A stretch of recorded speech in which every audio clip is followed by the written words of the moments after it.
Live in 5.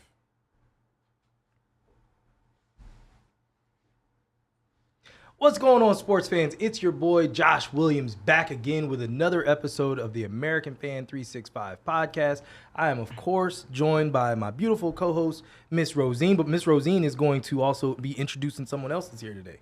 Hello. Happy Friday. I'm so happy to be back in the studio. It's been a minute, and yes, today we have a special guest that I'm really excited to have join us.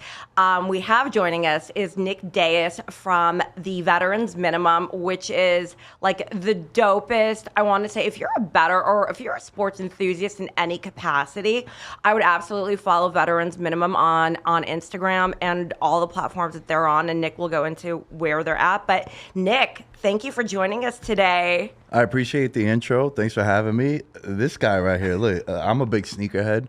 So immediately when I meet a dude, I look at their feet. Yes. Right? And I'll just say, yo, good feet. You know, like you got good feet. So he got the J's on, the jersey, Thrashers.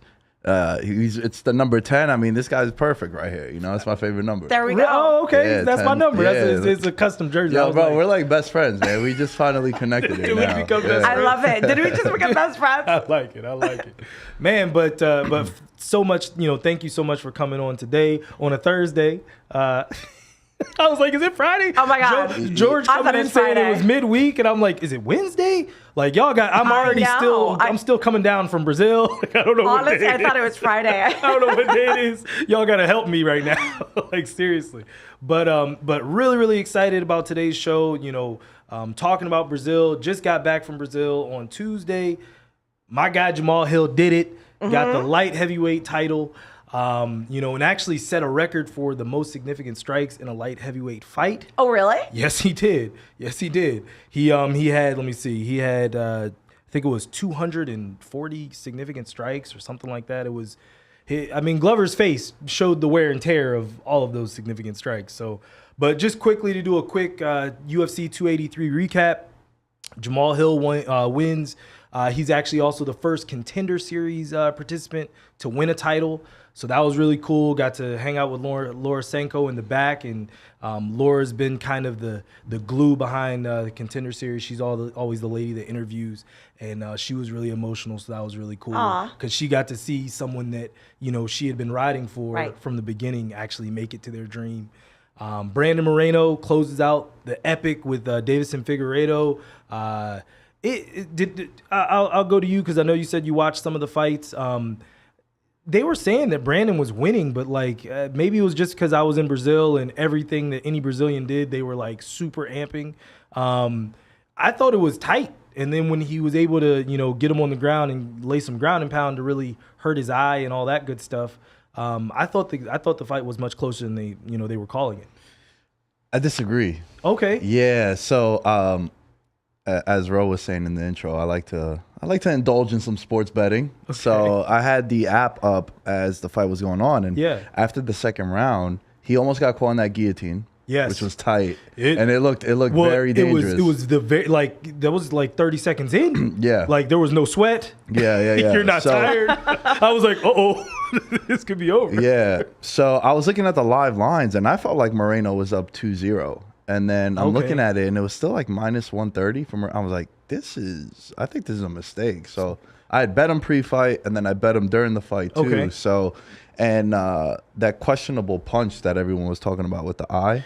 It wasn't questionable. The first one wasn't questionable at all. He hit him with a left hook, and then came back over the top with a right. The right was like more of a slap, so that one was a little iffy. It was weird because like the point of the glove here on the knuckle, it's like a harder surface in a weird way because of that point, and that's what caught him and caused that like rupture in his eye. Yeah. And then that's why Davidson tried to stop the fight. He was like, I got poked in the eye, and like we were like, boy, you better keep fighting. Yeah, because the ref was not keep going, that. Catch your breath, go.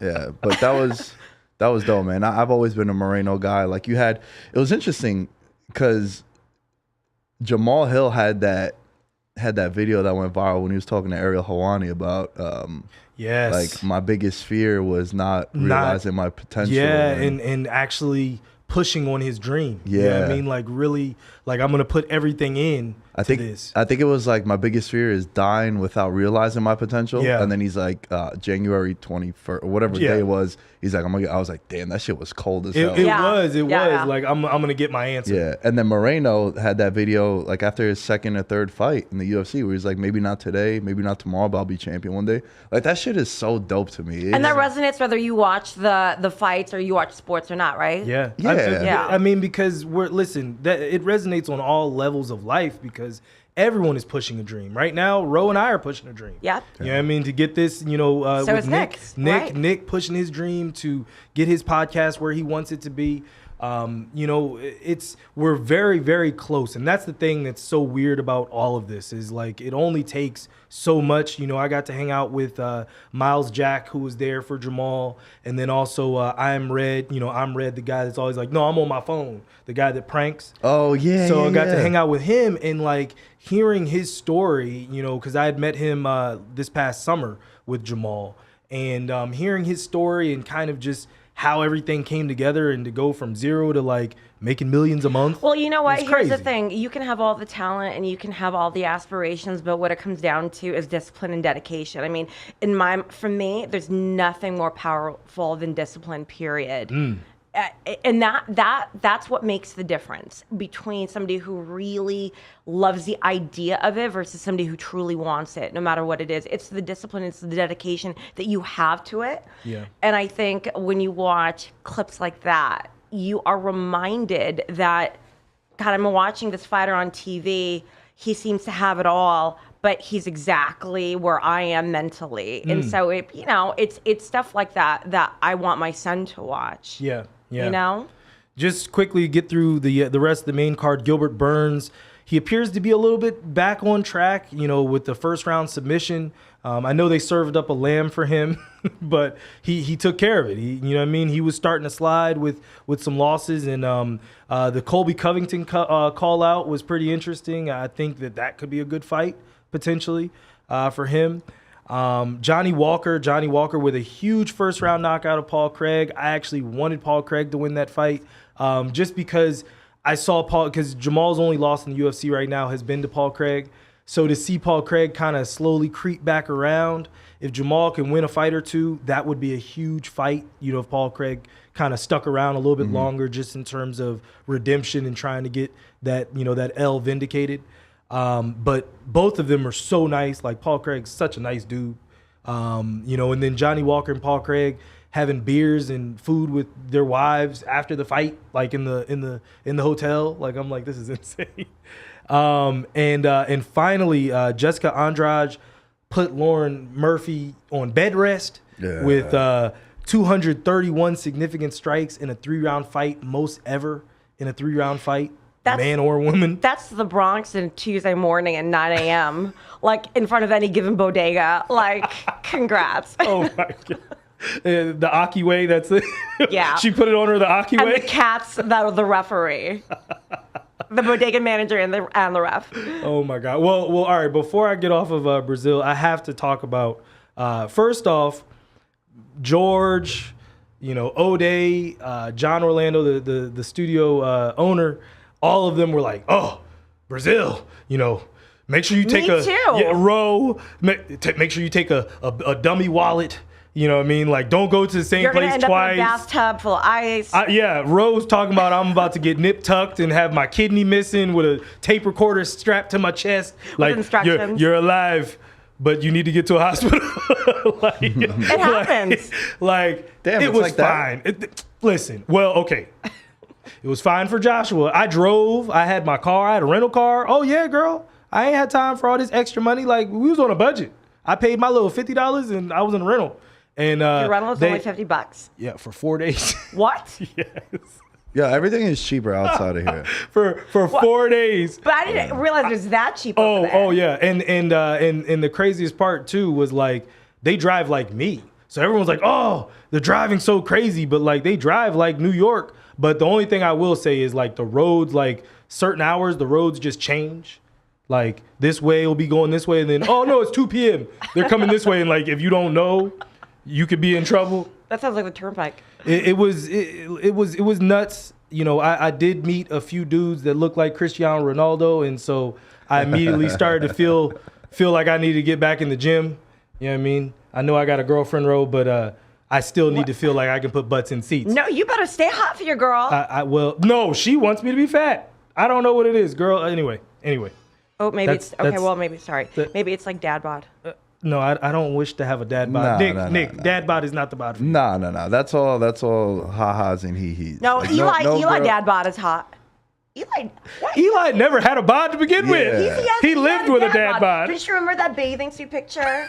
Like when he was like, that's dad bod to me, okay? I mean, he's also 6'4", and, I don't know. I think actually, never mind. And like wealthy. Yeah. No, that has nothing to do with it. Oh. I've turned down plenty of wealthy men, thank you. I don't care. Like, honestly, it's the... How many broke ones? Much more.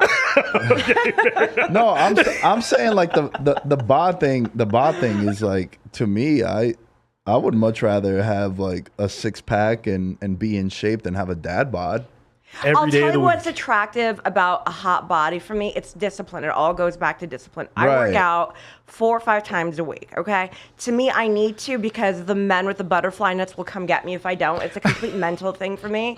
I can, What is butterfly nuts? I never heard that. Butterfly nuts, like the guy, like you too young. He's too young. He's too young. All right, so in the old cartoons, when somebody was crazy and they were gonna they have to go to the asylum, there'd be men in white coats chasing them with butterfly nets to come get them. Oh my god! You knew about this? I didn't know about it. It sounds so fucked up. No.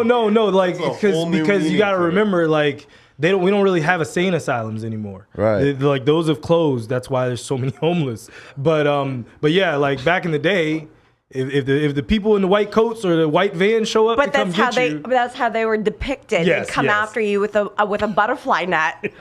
And so, but anyways, for me, it's like when I see a man that is in shape, what's attractive about it to me is that he has dedication and discipline. To me, it's all mental. Listen, there's a billion attractive people in this world, and I need so much more than that. To me, if I see that you're disciplined and committed to your personal well-being, that's very attractive to me. Well, like I said, I need to put butts in seats. So you just still have to feel like you got to be able to feel yourself. Yeah. Like we walk in a room like, oh, okay, all right, I still got it. Listen, there's a reason the 20-year-olds chase after me. Oh God. Anyway, so vain. All right, moving on to the NFL. First off, Nick, who's your NFL team? I'm a Giants fan. Oh, this is why. Yeah. Okay. Yeah. All right. Cool. So So I'll go first, and then I'll yield my time to the two of you because I don't have much to talk about. So the state of the Washington Commanders. We need a new owner, so hopefully Bezos. Now you need one, or for the past 20 years? No. It's been, this is the closest we've been. One of my really good friends, I would say one of my best friends, also named Josh. He's a Washington fan. Oh, okay. Yeah, his favorite player growing up. So he was like the weird one in my friend group that rooted for all teams that were in New York. Oh, he's like a Vancouver. He's that guy. Yeah, he's a Vancouver Canucks fan for no reason. He's a Pistons fan because he loved like. The 80s basketball, the 80s bad boys? Nah, he loved like that 03, 04, like those Pistons, like Chancey Billups and Ben Wallace. Okay. And then he's a Commander fan because of Sean Taylor. That was his favorite football player. Okay. So he kind of just like, I suppose. Yeah, he kind of just like stuck with them. So good luck for you. So I'm kind of like they're also in our division. Yeah, but I'm very familiar with like all the chaos that goes down with them because I hear him bitch and moan about it all the time.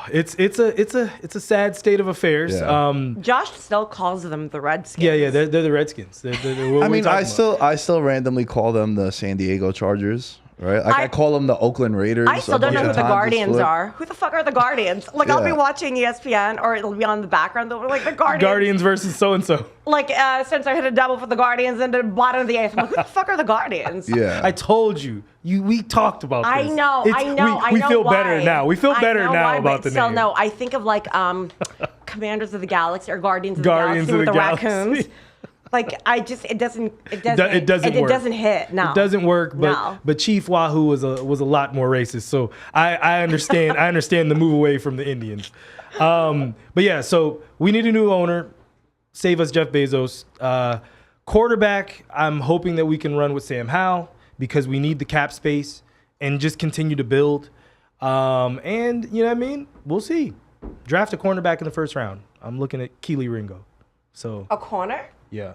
Yeah, they need some. We need secondary corners help. and we need speed. Like we need more speed. Take Eli Apple. Trade for Eli Apple. No, we'll get to him. Okay. I yield the rest of my time. Ro, would you like to go first, or would you like the guest Nick, to go first? please, Nick, go go right ahead. ahead. Talk about the Giants. Man, so how do we start? I'll It pose was- some questions as a fellow Giants fan that I have. Sure, yeah.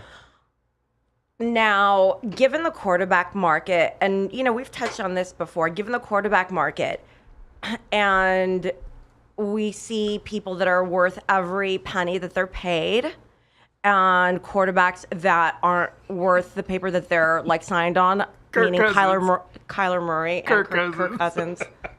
That's what I thought you were going with first. I was like, that's definitely a Kirk dig. Okay, so I have two DJ questions for you. One, what price range do you think would be a fair area to fall in for DJ? And two, would you take DJ over Dak Prescott?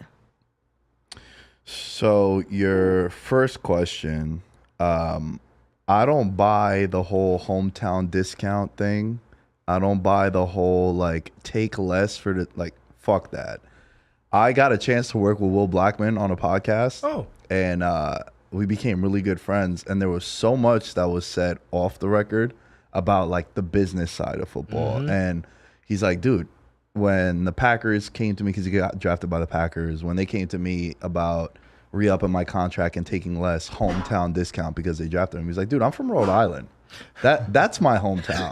Right? Yeah. I'm from Queens. That's my hometown. Yeah. There's no allegiance to that. And it's a business in the end of the day. So I'm so pro player. Get your bag. As much as you can hit him over the head, by all means. On the flip side, it's the Okay. fan aspect. Okay. Where I'm going to be miserable when he's making $40+ million a year. Because that's what the market is. If he's not producing, you'd be miserable. Right. If he's not producing. However, I think now with Brian Daboll, I think it's a fair question to ask, what's good with Josh Allen from that year to this year? Mm-hmm. And I think a lot of that has to do with Brian Daboll leaving. Now, look, Josh Allen is an extreme because he's still they put out the MVP candidates. Yeah. He's one of the 5 that's nominated, right? Yeah. So we're picking at straws here because he's still an elite quarterback. Yes. But his production, he was a little bit more erratic, a little wilder. Especially in the red zone. Especially in the red Especially in the zone. red You zone knew this he year, was yeah. going to do some dumb shit. And I put out this video about Joe Burrow, how he's my number 1 pick of any quarterback in the NFL that I trust to not do some dumb shit. He's not going to jeopardize his team ever. It's not going to be a rollout to the He's right. not going to do too much. Yeah, he's not going to do too much. He's going to stay and play his game. Mahomes does a lot, but that's a part of his greatness. Josh Allen, the same thing. Yeah. So with Daniel Jones, I think best case scenario, franchise tag him, pay him $40 for the $40 million for this year, like Kirk Cousins did those back-to-back seasons with Washington. Jesus Christ. Who was happier than him? He was the highest paid quarterback in the league. So I think Daniel Jones, what you do is you pay him the franchise. He makes north of $40 million because it's the top 5 salaries. And then it's another bet on yourself kind of season for him. And then we could properly evaluate, Daboll's here now. What's good? This is what it's going to look like. Now Yeah. we have a 2-year sample size as opposed to a 1-year sample size. And you have a proof of concept because really you made a really good point when we chatted about this yesterday is really a lot of Josh Allen's refinedness can be credited to Daboll because if you think about it, when he was mobile, when Josh Allen would run, it wasn't successful most of the time. It was with, I think the last year Daboll was there is really when he kind of tightened that up. And we can see now that Daniel Jones isn't throwing interceptions. He's taking a grounding penalty or he's taking the sack instead of just getting scared and throwing it. I mean, we're seeing we're seeing Daniel Jones shape up in the same way that we saw Josh Allen shape up under that regime, right? Yeah. What I will tell you though is I think that he's worth more than a franchise tag given the quarterback market and what we have to choose from. I'll say this. This is what I'll say quickly as far as first off where you were coming from as far as a hometown discount. There's something to be said about playing in New York. And one, if you can play in New York and make it and then the fans begin to embrace you, the level of money that you can make off the field or off the court is immense. Yeah. So you can give some back because in the end, when you look at Minnesota or you look at, now Arizona or, wherever Lamar ends up, when you give these quarterbacks all this money, you know what I'm saying? If you don't have a perfect structure around you like a Belichick or something like that, Brady has given away money his entire career. Well, it hasn't stopped him. You know what I mean? I'm going to give you a reason why I disagree. Dak Prescott, because if you look at his O-line around him, I think the pieces around him are exactly what he needs to be successful. Oh, for sure. And how much was he paid? How much was his contract? He held He's out north of 40. Yeah, he held out for the max at the time. He's been surpassed over the last 2-3 years, but he was up there. So now I want both of you to answer this question. My second question is: would you take DJ over Dak? As of right now, yes. No. I think you guys are crazy. I told you this yesterday, too. I was like, I think the Dak slander is wild. Now, he's very Kirk Cousins-like. We're in the regular season. He's the black Kirk Cousins. He's a black Kirk Cousins. Yeah, you ain't kidding. Yeah. But he's very good, man. He's a very good quarterback. I would say he's a top 8 quarterback. And I agree with that. And then when it comes to the playoffs, that's where it gets a little suspect. Playoffs. Yeah. Josh, what do we always say about the Dallas Cowboys? They're going to crap the bed when it comes down to it. Yeah. The first round, that train's always on time. It is. Yeah. It is. It always is. They made it to the second round this year. Yeah, wild card round. I don't know if okay. But listen, I said this last year too, and you can attest to this. For the last 2 years, I've said they have a Super Bowl caliber roster. Yes. You give Daniel Jones the weapons. You give Daniel Jones Tony Pollard. I don't know about Zeke so much anymore, but you give him just Tony Pollard. No, he's got Saquon. I know he's got Saquon. Oh, you mean plug and play him down yes. there? I see what you're saying. I feel like, and you give him. I don't know what happened to our. Listen, I'm proud. I loved Wink. Big Daddy Wink is all like good in my book. But we went from 5th in defense in the league to 27th, even though our defense is what kept us in the game a lot of times. That kind of surprising. But I think if you put Daniel Jones in a situation where you just take Dak out and you put DJ in, you have a legit playoff run capability. For sure. I think that Dak, between his time management and McCarthy's time management, it's their Achilles heel. Dak is also 29 and Daniel Jones is 25. Yeah. So there is also that element of it as well. You know Vanilla what I mean? Vic. Vanilla Vic. He's continuing to grow, continuing to get better. I guess that's where I would come from with it, just in terms of he doesn't have as many mental scars. Like he's finally, if you actually put him in a situation where you're giving him every opportunity to thrive, I feel like he will continue to get better. Whereas Dak has so many, he's seeing ghosts on the field just because I've had bad experiences here. First of all, let's put this into perspective. Brock Purdy has as many playoff wins as Dak Prescott and Tony Romo. So let's keep it into let's keep it real. Like Speak on it. No, I'm serious. Brock Purdy has as many playoff wins. Yeah, he has two. He has two. So, okay, tried and tested, or he has experience. So it's all about perspective. To me, we've given Dak enough opportunities and enough time to shine. Okay, you think about the nightmare situations Daniel Jones has had to be in for the last 3-4 years. I mean, even John Mara is like, we gave this kid every possible obstacle and reason for him to not thrive. Okay, and now they're rebuilding around him. I say that I'd take DJ over Dak now. Absolutely, I do think that Dak is a very good quarterback. I don't think he's elite. Yeah, and that's what we always have said about him. But I also feel there's like 4 elite guys. Yeah, but they talk about him. Yeah, they dominate the news like he's an elite quarterback. Yeah, because they're bored and they have nothing else to talk about. It's they because got to come everybody up hates with the Cowboys because like me watches shit on them. It's like clickbaitable and it becomes like segments on TV. Like to me, I think there's 4 guys. I think it's Burrow, Allen, Mahomes, and Herbert. Burrow's elite? Yeah, Burrow's elite. Come on, let's not get crazy. I think he will be. I love Joe Burrow. What more would you want him to do? I don't know if he's elite. Wait, you guys are serious? He's no. He's very, very, he's on the very verge. good. He's very good. But what would you need to see more then? If he wins the conference, like for me, if he can win the conference game, that puts him in an elite-ish status for me.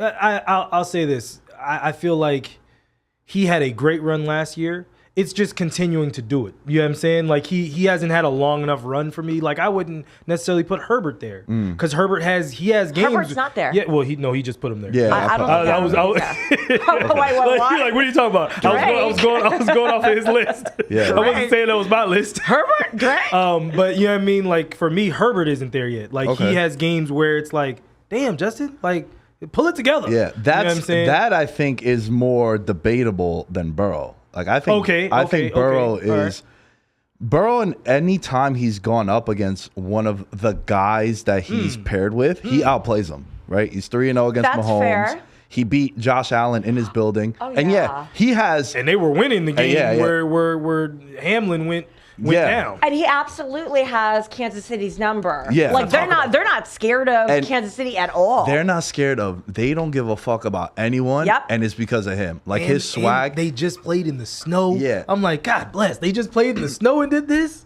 And look, they have the way they won, right? They have a ton of weapons. So it's not he's not doing it by himself. Sure. I don't want to get it twisted. But he's also like the main reason why they are the way they are, because no other quarterback could play with a shitty offensive line like that. Yeah. And you just say to yourself, yeah, it's not going to matter. At least for me. And he's a tough motherfucker. Last week, my favorite bet of the week were the Bengals catching 5.5 points, and I even bet them on the money line. And everyone's like, the offensive line. It's like, yo, I get it, and I respect it. However, it's a different dude. And we've seen him with a shit O-line go into Tennessee. Yeah. And even in the Super Bowl, it came down to the last drive. Yeah. So to me, he's definitely, like, it's Mahomes and and then who Burrow. lost it? And who lost it for them in the Super Bowl? I'm just curious. We haven't gotten there yet, Ro. That's the next one. Oh, yeah. Easy E. Easy. Yeah.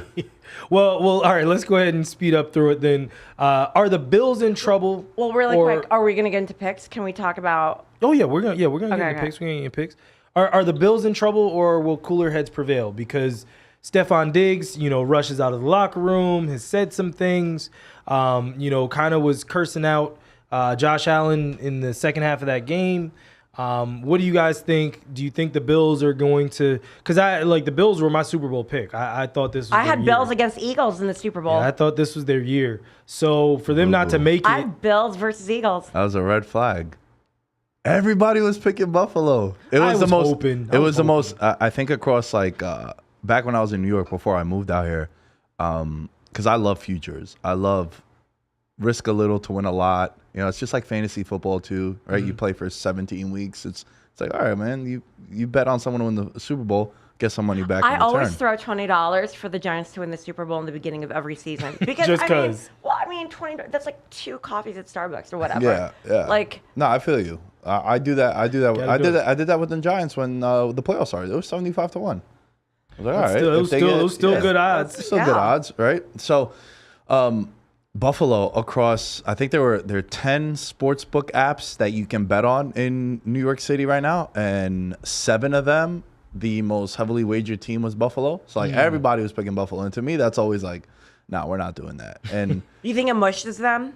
No, I just think that it's never that obvious. It's never that obvious. So when everyone is like, that team is going to win, you're like, and I don't think that's so. fair, I think. This I guess this is my thing with Buffalo. They've got to understand what their climate is, because Josh Allen is great and the throwing is great.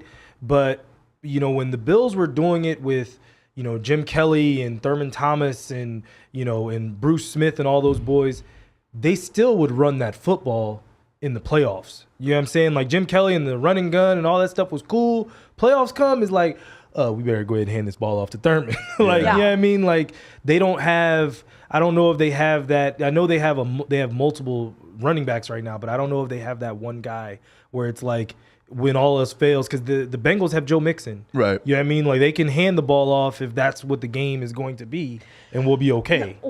So what you were saying about Stephon Diggs and they exchange, we got to think about this game. There isn't a more, I think, alpha game. I don't think that there's a sport more alpha than American football. And you think about these men that give their all, right? And Stephon Diggs isn't used to losing. He doesn't want to lose. You don't compete on that level to be mediocre. And it's frustrating. And I think that's just par for the course. I don't think anything of it. I mean, that's like, oh, my girlfriends and I go out and one of them gets super, super drunk and gets into an argument with the rest of us. We don't even think about it. We wake up the next day like, hey, what's up? Are we going to go get breakfast? It's like that. I think it's just par for the course. Unless you start to tweet about it.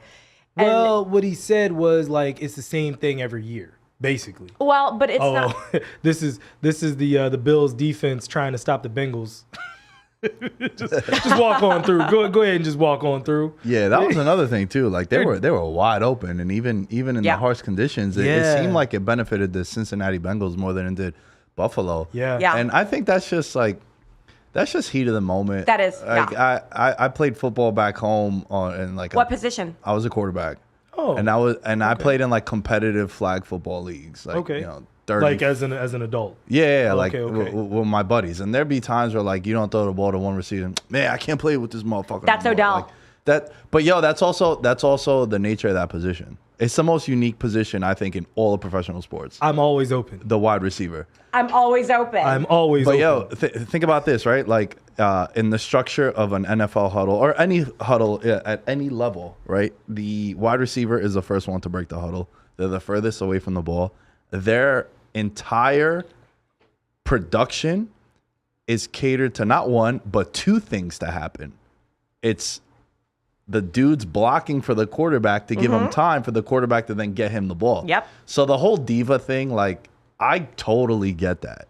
Like, for me to pay my bills and get my contract and help us win, I need the ball. I'm only getting 3-4 opportunities a game, and really. I'm the furthest away from the ball. I'm isolated on an island. So that whole, like, their temper tantrums and the whole diva thing, like, I'm for it, and I understand it. I don't care. You can be a diva when you've proven your worth and when you've proven that you can do it, and you're not causing distractions outside of the field that are throwing your team into disarray. Can't tear down the team because you've got to be part of the team. You are not an island, my guy. So who are you referring Odell. to? Oh, nah. I have a very, very, very, very big fucking issue with Odell Beckham Jr. Nah. How? Why?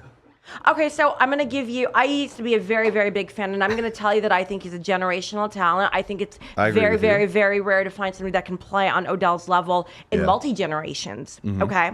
So with that being said, I was a huge Odell Beckham Jr. fan. Oh my God, I had the home jersey and the away jersey.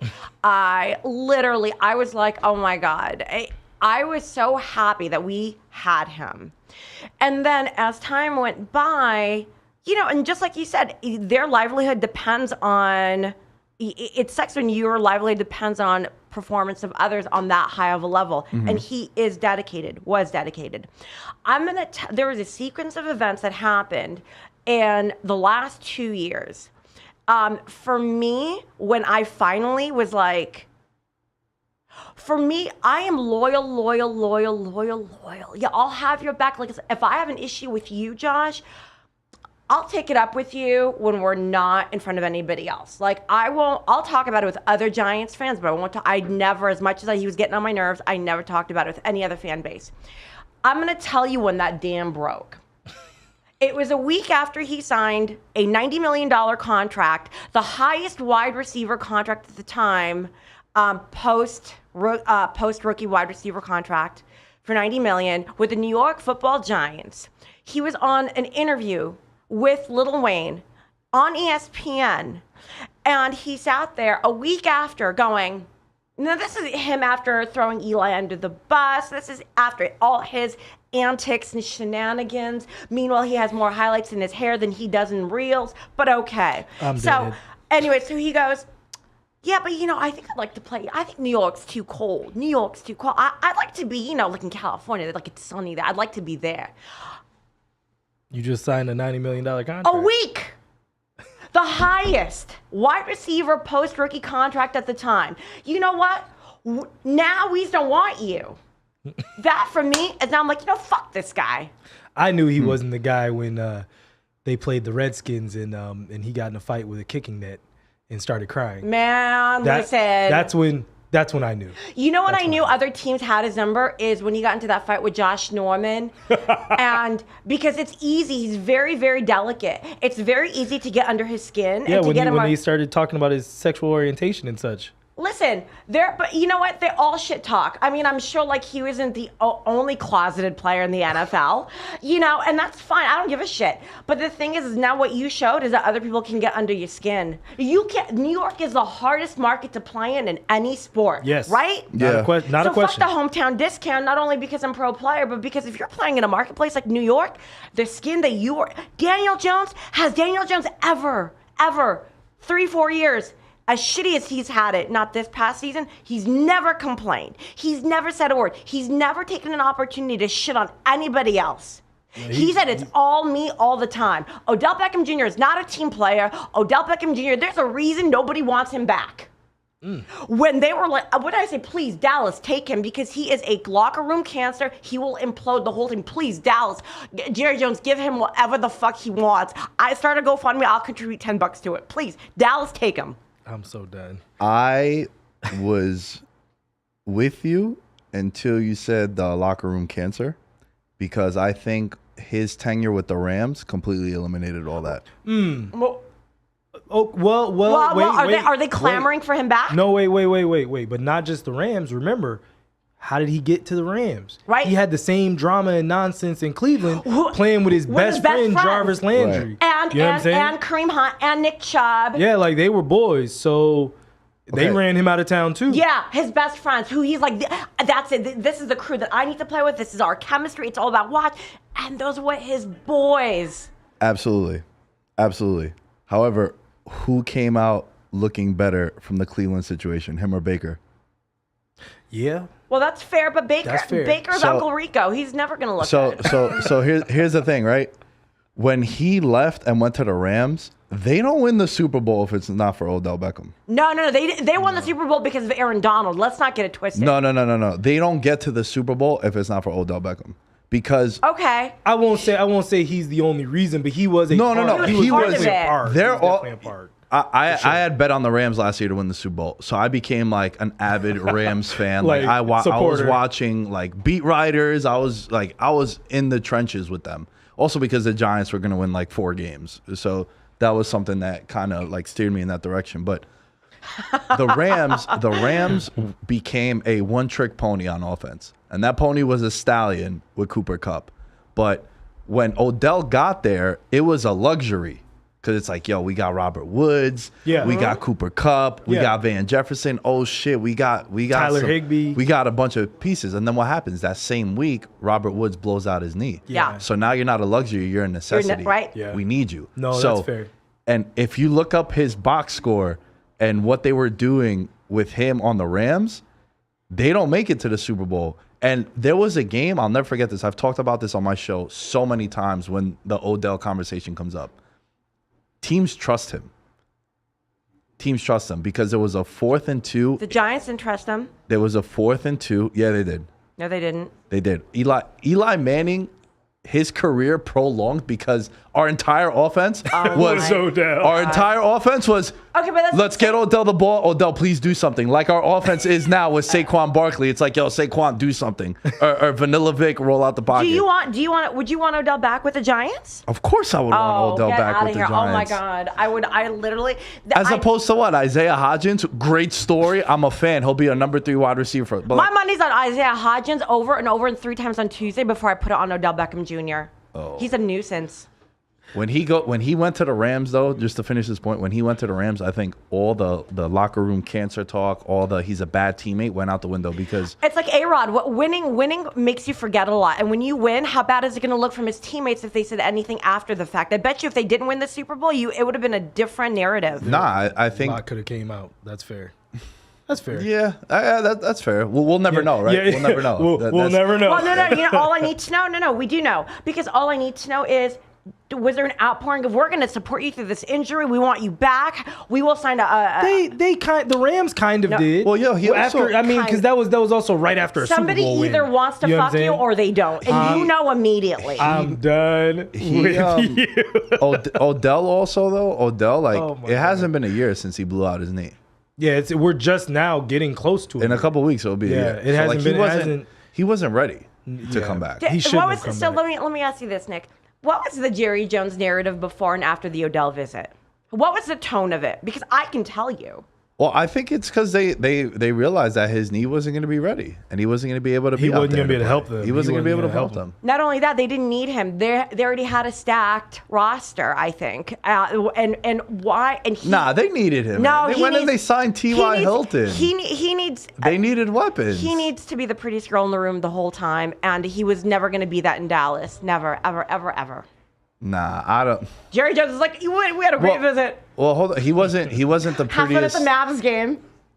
He wasn't the prettiest person in the room in the Rams locker room. Well, you just said they wouldn't have one. See, okay, you just said not too long ago they wouldn't have one if it wasn't for Odell, which he, I think, became Cinderella, and any person that was betting for the Rams or wanted to see the Rams win, he became the Cinderella. No, he absolutely accomplished what he wants to. I don't want him anywhere near my team. All right. Eli Apple. Josh, this is the last thing. Yeah. I'm just going to say this. Yeah. Can never be trusted. Can never be trusted, man. Drake puts shit in people's heads that should not be in people's heads, man. He wins $2 million on roulette and he blinks and it's just nothing. It's nothing for the man. Yeah. How much has he lost? I have so much to say about that. He's revenue split it in. But Eli Apple. All right, we'll go into him. Josh, there you go. Eli Apple, I personally he doesn't bother me because I don't really care for him. Oh my God, he's such a bug. That's the reason why I'm making sure to give my resident Giant fans a chance for their pound of flesh. So Nick, I want you to kick it off. Yeah, go ahead. Okay, this is Eli Apple. Why? He's spanking the babies. He's letting them know, and Is there some sound on this? I don't know if that clip had sound. Is on his way to his sixth total postseason. He's on his way to attempting a sixth. You win the game. You're allowed to do all this. Like when the Ravens won their game versus the Titans, and they were all stomping on the Titans logo and all that kind of stuff. Is it cool? Is it what I would do? Not necessarily, but at the same time, this is why we play the game. I talk trash in the moment. I ain't gonna wait till after the fact and be like, look at me puff up my chest. So Nick, let me ask you this: Why do you think Eli Apple is one of the most disliked players in the NFL? I think it has to do with his level of play does not match his level of talk. His right. talk, yeah. That's me. Yeah. That I will say that is also me at this age now. That's and also like he became a punching bag from what happened with the Giants and his tenure there, and even like his mom was defending him on social media too, and like emailing the Giants organization. Yeah. So you had all that stuff, and then he went to New Orleans too, and then he just yaps, he talks. So like when you draw that attention to you, you're gonna get and he gets burnt. You're gonna get exposed. Like people were loving it when Cooper Kupp was having him do circles on the field, and having his way like the Migos. Yeah, he was. Well, and the thing is it's like this tweet, like with when he tweeted after the Bengals win over the Bills, the Cancun on 3, like. Because Damar Hamlin's numbers. Yeah, but I don't think. No. He has a character flaw. There's a character issue with Eli Apple. I don't know if I would build that far into it just because people say Cancun on 3 for we've been saying. I think that's just an expression.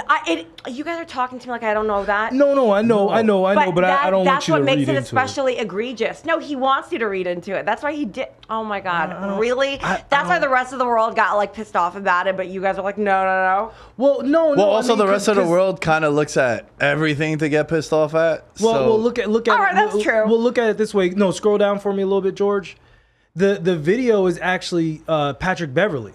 You know what I'm saying? It wasn't I know, even, but you know what I mean? Like just the little stuff. Like but you got to read there. You're playing against the Bills, and you had a player that almost died. You read the room a little bit better. That just contributes to his like. Read the room. Read the room. Right. But I mean, Cancun on 3. That's been an NBA thing. My God, really? No, but that's all I'm saying about it. Like can you explain what and one means? No, I'm not, girl. I'm not saying anything like that. I'm just saying was it in poor taste, or did he think about it after the fact? My whole point is he knew what he was said doing. yesterday, all love, thoughts, and prayers and concerns to Hamlin Island as he continues to recover from the tragic accident.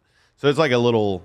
Yes, He's saving himself. That's a mea culpa. But then right after, up. he safe travels to Cabo for him, to Stephon Diggs. Yeah, like you know what I'm saying. So it's kind of I can't with him. I don't know if I think if people didn't bring that to light, I don't know if he would have even had to say anything about it. He's the one reason. No, I disagree. He's the one reason I want the Bengals to lose. There's another. I love Joe Burrow. I love. Okay, what else? You got? One more. So that where his mom was saying tickets to AFC Championship game is way too expensive, and then somebody said, tell your son to pay for it. He said, "Mama could watch from the crib." With Malcolm X opening up to him right before with Malcolm X as his Mama profile picture is the best part. It's the Malcolm X as the profile picture God. that made me laugh when I saw that. When I saw that, I was like, okay, he's on another level. He's on another level. That's funny. I'm with Josh though. I think the reason why he ends up putting up that tweet about apologizing is because everyone reacted the way you did. Like, how dare he say 3 for Hamlin? And then people were probably like, yeah, yo, bro, I get it. But again, I think it's just like an expression. Yeah, it's something that people say every year that we knock you out of the playoffs. You know what I'm saying? Knew. Would you agree with the sentiment that he knew what he was doing? I don't know. I think he just said it. Georgie, did he know what he was doing? I think last second, right before he sent it, he's like, "Oh shit, this ties in perfectly." And then it was as soon as he pressed send, he was like, "All right." Yeah, I don't. For me, I don't. Look, I like to think that people aren't that stupid or that or that mean or that cruel. Do you understand what I'm saying? Look. So I understand you from New York. You from New York, so you gotta be like. But can we look at his history? You guys are looking at me like I'm nuts. Let's look at his history. George got your back. What? Yeah, I love you, George. Got your he back. still did it though. He was like, fuck yeah. No, but I mean, trash fan bases, this at the third. Yeah. Meanwhile, you are the single-handed reason that the Bengals lost in the Super Bowl. So, I hope that he gets cooked. I hope his ass gets clapped. Do you understand the field day that I'm going to have on social media? I'm so done with you. So really quick, let's pick winners. No, that's next. We got Patrick Mahomes. And okay. I thought we were running more. Okay. But I know we're running out of time. So, all right. So, Patrick Mahomes, always injured this time of year. Do you think that they can get past the Cincinnati Bugaboo? He's always injured this summer? Yeah. In the playoffs, there's always ankle or knee, or he has little ailments. The year that they won, acne. The year that they won, remember he got hurt mid-season and then was able to sit for a minute and then heal up. But every other year that they've made it this deep, he's either hurt or the offensive line is in shambles. I don't really every year. This is a quiet thing every year. Yeah, you might be onto something. Because the year that they won, the year that they lost versus Tampa Bay, Mahomes was in shambles. He had to have surgery after the season on his ankle. I completely forgot about that. Yeah. You know what I'm saying? So it sucks because he was having a pretty injury-free year, and then of course, right when it's the Bengals, now I'm hurt again. Dang it. So, what do you guys think? Do you think they can get through the Bengals with him not being 100%? I mean, that's the biggest concern that everyone has, right? The betting lines this week have been absolutely ridiculous. The line opened up, Chiefs were a 3-point favorite, and then within 24 hours, they were a 3-point dog in some places. A lot of that had to do with the ankle, but also this is a very fascinating thing because I don't know how many times we're going to get to experience this in our lives as football fans. Mahomes at home, underdog in the playoffs for the first time in his career.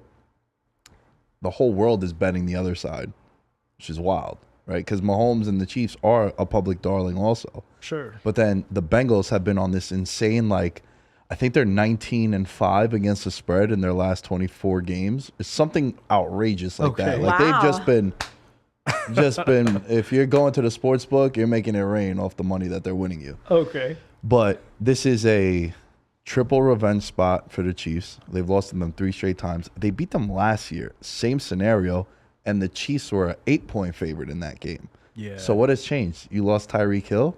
okay, he lost Tyreek Hill. And but I think Mahomes now sets the passing record this year with no Tyreek Hill. And I think now Right. it's that we know that Cincinnati's for real. Where last year we're like, it's a cool story. Yes, right. But they're yes. back again. So Yes, that's to true. me, I'm like overly confident in Kansas City this week because Okay. I also think the D line for Kansas City is way better than what Buffalo had. So maybe last week, Josh, you didn't really need to worry about the Bengals O-line against Buffalo. No Von Miller. No Von Miller, and also like they got like a 8-man rotation, but like they don't have that one like Max Crosby. I'm afraid of Right, him. Yeah, right. Yeah, that's like true. I gotta really rotate coverages like Nick Bosa Yeah. and Parsons. But now like this is gonna sound funny, but like playoff Frank Clark is like a real thing. Like Yeah. I think he has more sacks in the playoffs with the Chiefs than he does in like the regular season. Yeah. Which is, so he comes alive, Chris Jones, and Yeah. it's Spag season. Yeah. You know he's gonna cook up Yeah. something. So I think I'm very confident in Kansas City. I like that. Yeah, I Bro, like that what too. you got? No, I like that too. You think Kansas City? I've been betting Bengals money line, by the way, and I have been winning, and I have. That's all, just straight money line for Bengals. Yeah. But I'm actually going to. I'm going all in on Kansas City. So if I could give some like betting advice, because the line is so tight right now. Like now the Chiefs again are a 1-point favorite because these videos went viral yesterday of Mahomes is walking off the podium and he's fine. He's doing these like those like ladder drills. Yeah, he's doing a bunch of stuff on the field. So everyone's like, oh, the ankle's fine.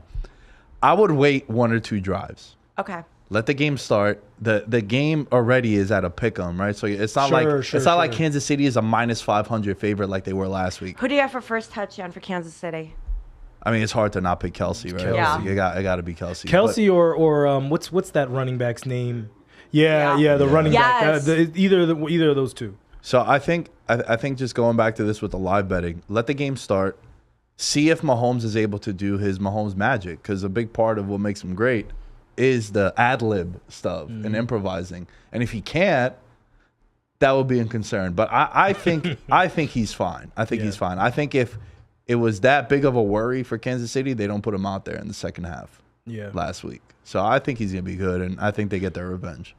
All I right. hope they do. All right. Well, Yeah. so the last question we've got before we give our Super Bowl picks, do you guys think the Eagles can rattle young fella? Big, go ahead, bro. What's his name? Brock Purdy, Big Cock Brock. There it is. You know I can't say it. My mom was watching. So Hi, Mrs. Williams. that's mama. Boy, Man, more and more people keep telling me it's so funny because like they'll be like, "Oh, you're so calm on the Listen, show." my heart wants San Fran. Okay, my heart wants San Fran so bad. The way the Eagles have been playing lights out on both sides of the ball. I don't know that Brock Purdy can hold off that Eagles D. I don't want the Eagles to win. Phrasing. Go ahead. Sorry. No, but I can't stand Philly, but I love San Francisco. I love everything about San Francisco. I love CMC. I love the chemistry they have. I love Shanahan. If my dad was my dad was a 49ers fan and a Giants fan, but he loved Joe Montana. Growing up, I idolized Joe Montana. Okay. And they're just, for me, I'm obsessed with Jimmy G. But that aside, I would love to see San Fran get a ring. If the Giants are out of it, and San Fran is in contention, that's my team. Right. Like that I'd want to win. But I don't know if they can hold off the Eagles. With a gun to my head, I have Philly. I don't want to say it, but I have Philly. All right. So your Super Bowl pick is It'd be take it all the way. who's the Super Bowl? Kansas City, Philly. Okay. And then who's winning? Kansas City. You didn't like that. Oh, pick. I have breaking news. We Uh-oh. can make breaking news right now. Okay, breaking news. Everybody just got this alert if you follow ESPN. Panthers announce former Colts coach Frank Reich as their next head coach. Okay. That's solid. Yep, there you go. All right. That's solid. That's Yes, I see it in there too. That's a solid pickup. Frank Reich, did well in Indianapolis. He had a new quarterback every year. So man. is Jeff Saturday going to go back to broadcasting? They were saying something about like, they were going to be making an announcement with that regards to that in the next couple I like days Jeff too. Saturday. I do. I think he's all heart. I don't know if I'd want him as a head coach again, but he's scrappy. Okay, let's get back to the pick though. Yeah, go ahead, Nick. Who do you have for the Super Bowl and who do you have winning? Man, it's so hard to pick like 3 weeks out because so much changes. Sure. But early on, I had Philly going to the Super Bowl from the beginning of the year. Nothing has steered me away. And I think this is a big spot for Purdy. There's never been a rookie to go to the Super Bowl. They're 0-4 in conference championship games. That's true. 1-3 against the spread. Big Ben was conference. close. Yeah. Joe Flacco, Mark Sanchez, and then Sean King. Those are your 4 quarterbacks that were rookies to go to a conference championship game. I think it's going to be fascinating because San Fran, the more you look at their defense and like the teams they've played, you can make a strong case like, y'all didn't really play anyone good. You didn't play no real offenses. The one time you did, you know who they played? Kansas City. And they got their shit punched in. They yeah, did. they did. Like They did get clapped, yeah. that was bad. It was like 44-22 or something No, crazy. you're right. That was a weird week though, right? Because like Jimmy G was still the quarterback. They had just gotten CMC like Friday, and he was getting a Right, couple and it was on plays. Sunday. That's right. Yeah. So, That's right. but for as good as his defense is, the number one defense in football, you're looking at like, They got fired up. the one time that you played a real offense kind of got exposed. And I think Philly has an amazing offense too. Yes, and they do. it's interesting because both of these quarterbacks, they're the number 1 and 2 quarterbacks per Football Outsiders for guys that play well with a lead. Okay. And they've only played with leads. So now someone's going to have to be losing this game. Yeah, Right. and Right. And let's see. I mean, and to So your who do you point- have? Yeah, go ahead. I got Philly. Yeah, Philly. I got Philly like I did from the beginning of the year. Philly, and then who on the? Kansas City, the Kelsey Bowl. I've actually so that's 3 of us. That pray God that we're right. I'm actually calling it the Andy Reid Bowl.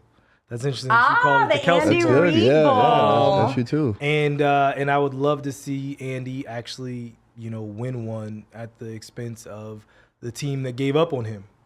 I love Andy Reid. Yeah, I'm saying because for me, I just want to sit on his lap and brush crumbs off his mustache. the Walrus Cheeseburgers. would enjoy that for sure. I'm sure he would enjoy that. But yeah, that's who I've got. You're Kansas City taking it all the way? That I don't know. Yeah, I feel you. Right now. I feel you. We all have to do it. You've got to do it too. I mean, my heart doesn't want Philly to win. Also, Yeah, that's Like, I the main can't- thing. We don't want That's- Philly to that's- win. win another Super Bowl. It'd be too much. But It'd be too much. put it this way: I think Mahomes is the best quarterback I've ever seen, and I think when you win 2 Super Bowls, you're in rare air. Yeah. Like winning 2 Super You Bowls, separate. is- You start to separate. Yeah, Oh, like yeah. a lot of guys have won, and that's extremely difficult. Yeah. Yeah. We went at it with Aaron Rodgers yesterday on Yeah. my show, which will be out next week. But I think like when you get 2 rings, that's like rare company. It's a separator. And also he's young You're enough so too. right. After that, it's Patty like, Mahomes is a phenom.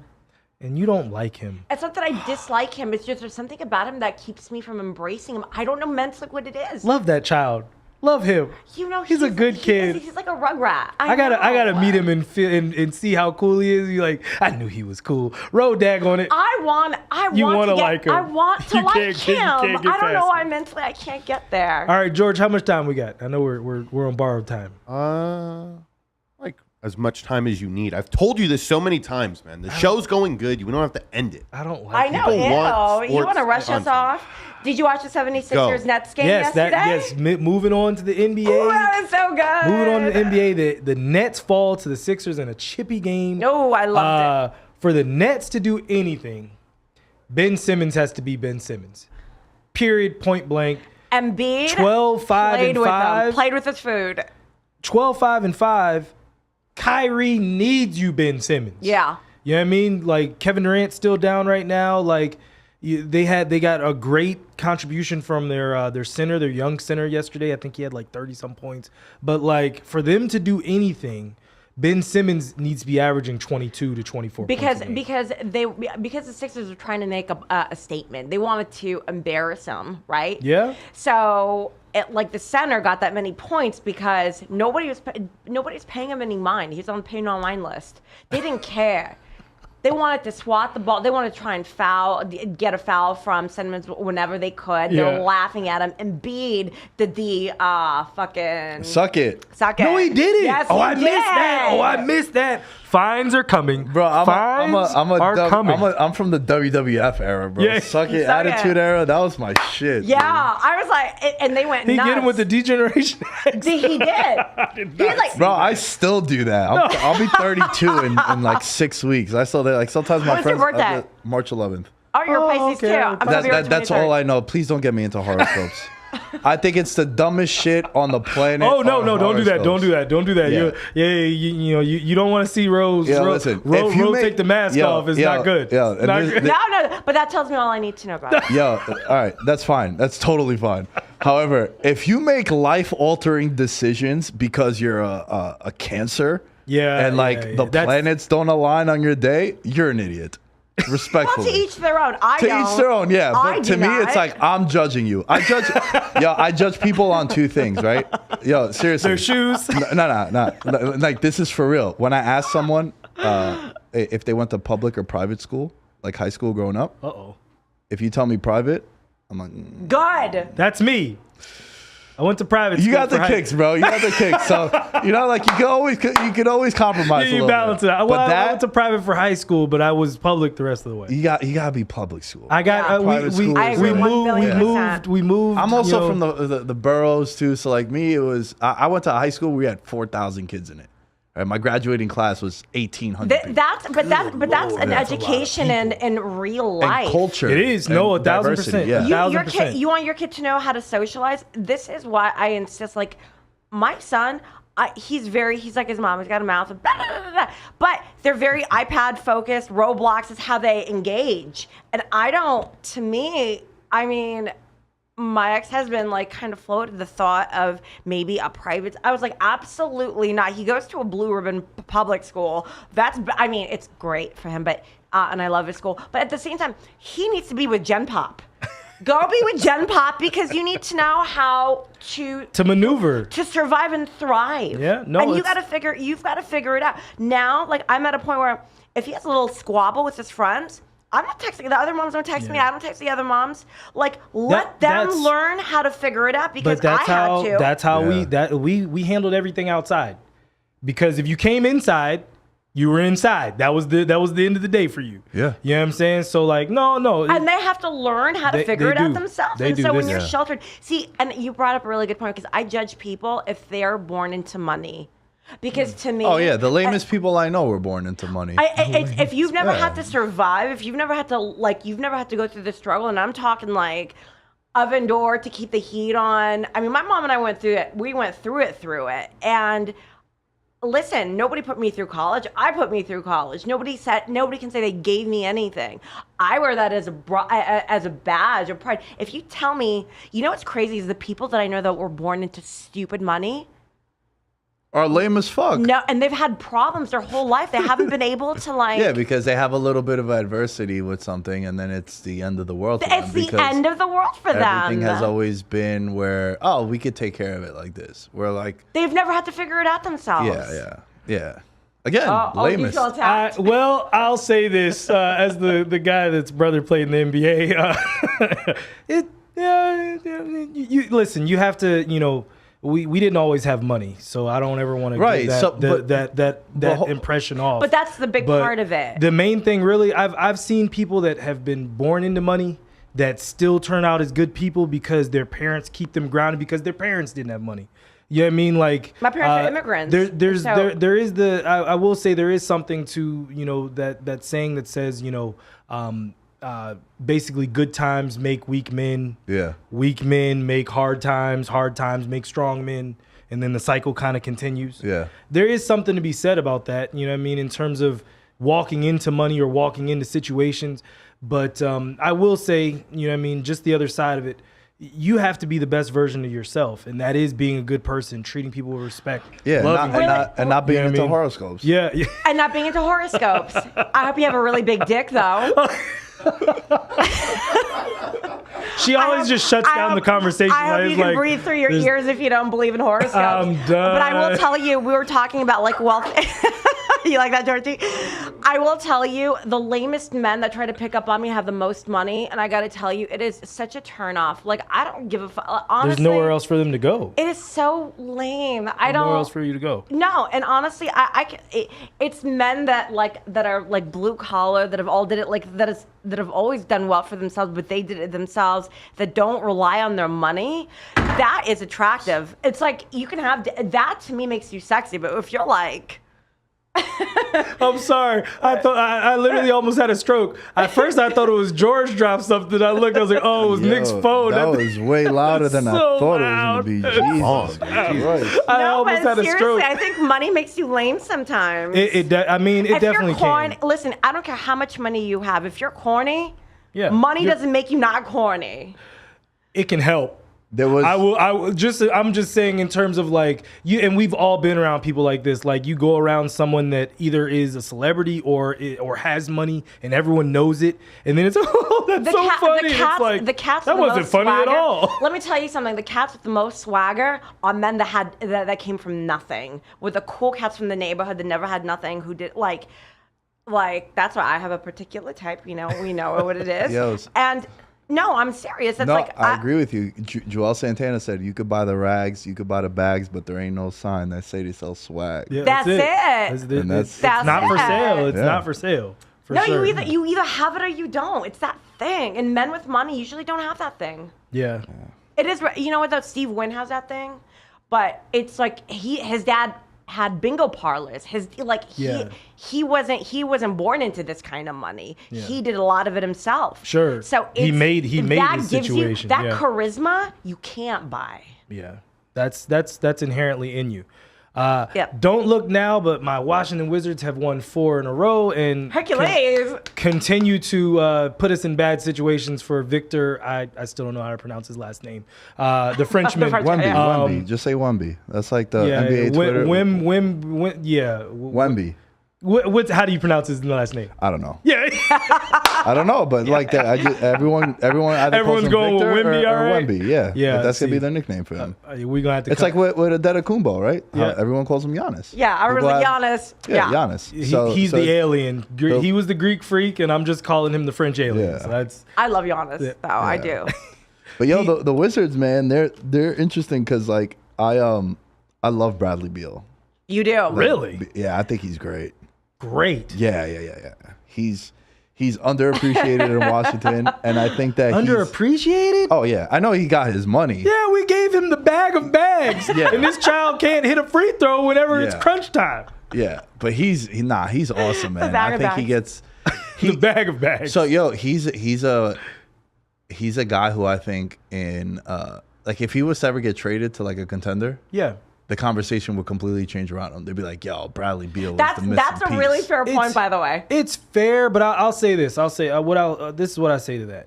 Bradley Beal he does well, but he does a lot of little stuff where it's like he makes a lot of late game turnovers.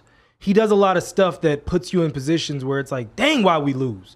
Like, you know what I mean? Where it's like he's been a very good player. I love Bradley Beal personally, but I mean, Now, I would defer to you on this because I always like when people are fans of teams that are like untraditional. Kind Yeah. of.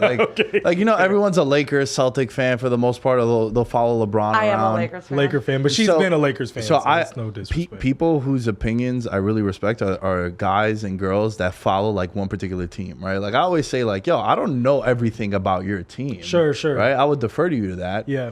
But Beal is a guy who I think he does all that stuff that pisses you off because he also doesn't have a lot around him. No, he doesn't. And to your point, if he went to a contender and he was a 2 Yeah. or a 3, oh yeah. Right, Yeah, right. because now you can't roll coverages to me. I'm not looking at triple teams. Like, double yo, teams. I'm a Knicks fan. I think the Knicks have only 2s on their team. Like there's no you're right. There's no one. Like No, you're right. I love RJ Barrett. And I think if RJ Barrett was in a different draft class, he'd be on a higher pedestal. I truly believe that. But who went first? Zion, and then it was Ja Morant. Ja Morant, And yeah. I was at the draft party when they were doing the lottery. I was at MSG. And when we didn't get the number 1 pick, it was like, oh, fuck this. Who are we gonna- Typical Knicks fans. Yeah. It was like, because, yo, what was that offseason? All the graphics of Kyrie, KD, and Zion. Yeah, and they that's went 0 for 3. That's what they're So actually are you selling them. Thankful you did not get Zion Williamson. By the way, they were selling Why? those T-shirts in the subway platforms, the We can talk bootleggers. about it. The, What, say the again? bootleggers were selling those T-shirts in the subway platforms. They were. They were. Wait, you don't like Zion, or you worry like his health? It's health. No, we always comes- talk about it. I'm like, you need to have a nutritionist strapped to him and give him like an ankle monitor. So if he's anywhere near food, because no, really, it's his Achilles heel. well, it's- he's not like a Charles Barkley big boy. He's not like Shaq because they were both very, very agile. Yeah. Zion he has some agility, but he's never the agile big guy. Joel Embiid is 7 feet tall. I was watching him fly yesterday. Well, I mean, the thing with Zion, my thing with Zion was this: when he got that Jordan check, I was so thankful for him because I knew his knees, with the amount of torque and how explosive he was with his body type, he was not going to be able to survive a full NBA run. So to get $90 million guaranteed, man, you're straight. Your family's straight. Everything that you did, because remember, Zion Williamson turned from a YouTube sensation, Twitter sensation, to the #1 pick in the draft in like a 3-year span. Yep. So to go from that to $90 million, bro, you won. You did everything you had to do. But I wanted you guys to get Ja. If y'all would have got Ja Morant, I know, man. oh my God, The things he's doing in New Memphis, York if he did would that in have, New York. And he's like, such an exciting player to watch. I Yes. love watching Ja. New York would be absolutely on He is fire. Wouldn't you agree, Nick, that he's so New York marketplace? Oh my goodness. Yeah. Oh my goodness. He's I have this thing on my show that we talk about the blank check, but it has to do with like if you were going to a sporting event and you had an unlimited bankroll. Yeah. He's probably the #1 athlete that I would blank check. Like if they told me $100,000 to sit courtside and I had the money, I'd be like, yeah, no problem. Like no hesitation. Really? Ja Morant. Oh yeah, he's unbelievable. I love Ja exciting. Morant. He's exciting. He tries to bury people's careers on a nightly basis. Like make them a meme forever. Like even the dunks he that's doesn't get, it's just like, Oh my! Why would you even think that was possible, Ja like, Morant? Like the ball's on you, bro, to fucking cock it back from the free throw line on a 7-2 guy. I think, you know what? I think he's part of the reason the NBA is becoming exciting again. For a long time, I'm just like I'll watch a game here and there, but I wouldn't watch anything until the playoffs started. Right. For me, he's him, Giannis, gosh, who else? Not Patrick Beverly. No. Yeah, I mean Steph. I still love Steph. Yeah, Steph is Steph- especially just because the way the NBA is now with so much ISO ball. The Golden State Warriors still play team basketball, and there's a lot of player movement. We're moving the ball. Yeah. We're making you look over here. Oh no, he's over there. He's wide open. He's shooting. I think I'm disenchanted as a Lakers fan, to be honest Fair, with you, that's because fair, I that's see fair. other teams have this amazing chemistry, and I'm so sick over my team. And I just think that LeBron's become the cuckoo bird that destroys every nest that he leaves eventually. Every night. Well, Like- he got you a championship though, so he kind of like he. Yeah, but he other Lakers. fulfilled But his- at what cost, Nick? Yeah. At what cost? That's always like a fascinating conversation, right? Like you get that ring, but then what happens after? Like what's the grace period? Right? Look, if What's the grace period? That's actually a really good point, because honestly, if you put that on the Clippers, shoot, your grace period's 30 more years. Right. But you put that on a perfect example would be the Raptors. Yeah. Like the Raptors could be trash again for the next 15 years. Oh, yeah, they got that They one. are still so ecstatic over what Kawhi brought to them. Yeah. Like they will always love Kawhi Leonard. It does Yeah. not matter what he does, what he says. He will always Yeah, be but it's good. also, the Lakers suffer from championship fatigue, right? And I think that when you have so many championships, maybe you don't. God, it's not that you don't have anything to prove. It because becomes you- kind of second nature to you. It's like, all right, well, we won again, or we You're have so to win. expected It's like to the win. it's like the And Yankees. Yankees. Yeah, The exactly. Are you a Same thing. Yankees fan? Nah, I'm a Met fan. I didn't see that coming. Bro, I'm See, born and raised in horoscope, Queens. Mets. But he's Queens. I'm Queens. I know, It makes sense. okay. I completely. Sorry, you did say Queens. Shea Stadium was like 3 bus stops away from my house. Okay. So it was Oh, okay, always like, okay, and City Field there now too. Yeah, So it was yeah. always just like, yeah, I was. That's I was fair. home. My That's entire family is Yankee fans though. Okay, My well, entire family, but no, yeah. Queens, that makes sense. Talking about Ja Morant, the Dubs won another tight game versus the Grizzlies last night. Do you guys think this is the best rivalry in the NBA right now? Yeah, it's so hard. I think one of the reasons why people are like Row, where they tune in come playoff time, is because there's no more like bitter rivalries. Yeah, because dudes move so much. And it's more like a player versus player rivalry than it is like team versus team. I purposely was home so I can watch the Nets 76ers game though yesterday because of the rivalry. Right, that's a rivalry because you have so many pieces that played for one another. It's like a soap opera, right? Yeah, There's so many. There's a lot of hostility between the two sides. So I think it's become more like player versus player as a rivalry than it is teams. Like as the Knicks, we don't really care about the Sixers but the NBA doesn't care about you, so it's fine. Yeah, so but that's like the thing. Like the fan bases, I think, are more butthurt about things than the actual teams. Like I'm going back to the East Coast for Super Bowl weekend, and that Friday night. I mean, if the Knicks are playing, because I caught a Knicks game last time I was there. I always go watch the Knicks play. I always hope that they're playing against the Lakers or the Celtics because of just the energy that's in the building. Because even though it's not necessarily player to player now with the Knicks, like I love Jason Tatum and I love to watch him play. But the energy of the Knicks fans, this is what I do love about Knicks fans, about any New York team, any team that has like deep roots like that. I love how they love their team regardless, and if there is a historic rival in the building, you can feel like screw those guys. You can feel the fuck you. I love it.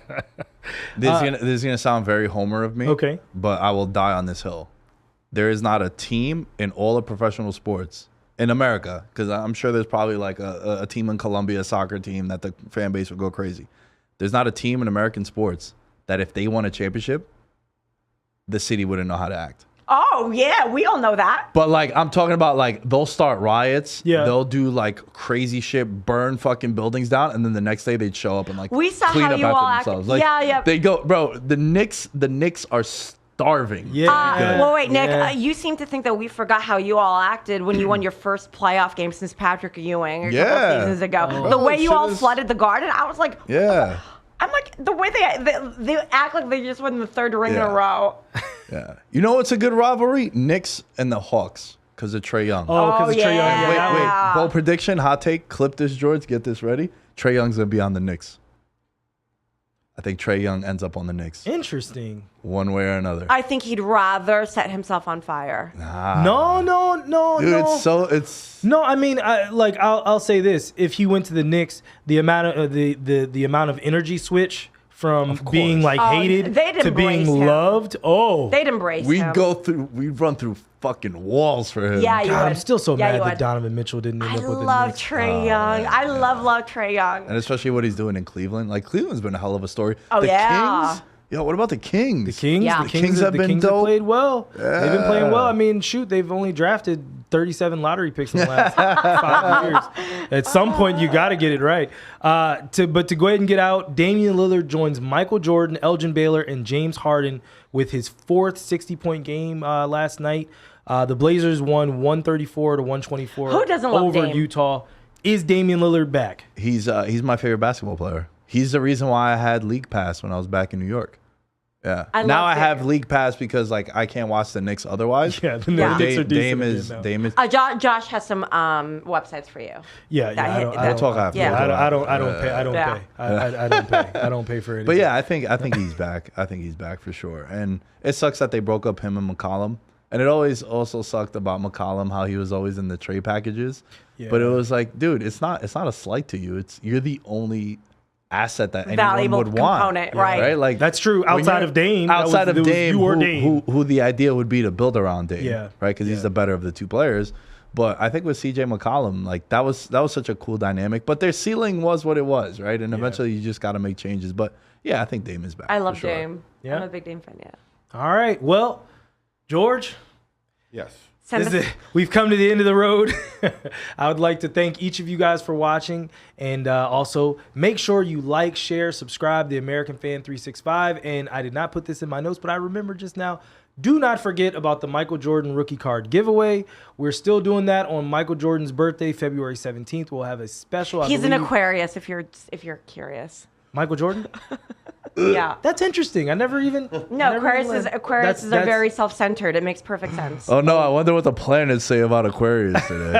Apparently, they say you're the greatest of all time. That's what they say. Well, we'll get into it. But no, Aquarius are very self-centered, so it makes perfect sense. Oh my god. Anyway, make sure you like, share, and please tag your friends. We're trying to grow all of our channels, so make sure you do that. And the more and more you guys follow, the more and more these card prices go up. So remember, the top Jordan card is worth $40,000. So get to it.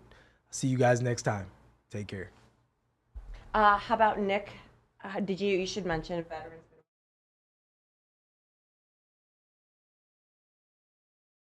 Can we? Yeah, no. No, we're still live. Here we go. We're still live. Plug it. My bad. Oh. Take it away, Nick. Talk about Veterans Minimum. Nick, thank you so much for being on the show today. We thank you loved so much for having having you. me. Nah, this was fun. I appreciate it. I always like coming here. George is my guy. He knows this. So anytime I could come back into the studio, and yeah, it was fun. Veterans Minimum is creating the best sports betting vibe on the internet. That's the goal, and it's cool. Don't take ourselves too serious. I have a bunch of dudes that come on the show often, and it's a vibe more than anything. So check it out. It's Veterans Minimum wherever you find your podcasts, social media. It's the same thing. And yeah, Nick Dais 10 is where you can find me on social media. Perfect. There it is. Thank you, guys.